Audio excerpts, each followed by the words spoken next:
Assalamualaikum, alhamdulillah hari ini ya bikin yang spesial, memanfaatkan sisa nasi putih ya, dibikin pempek wong Palembang, namanya pempek nasi. Seperti ini hasilnya, pempeknya lembut sekali ya, rasanya luar biasa.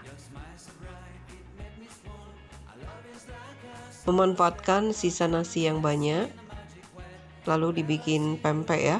Nah, adonannya seperti ini, siap kita goreng. Pempeknya enak, lembut, rasanya luar biasa. Ini hasilnya, pempek yang dibuat dari nasi putih ya. Nih, pempeknya garing di luar, lembut di dalam.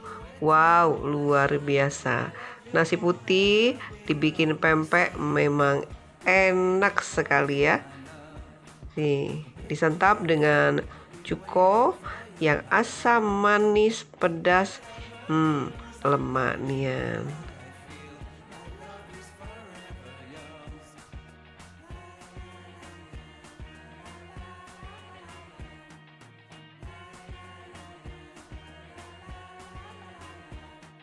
You have my heart, you have my soul, you have my whole, you have my control.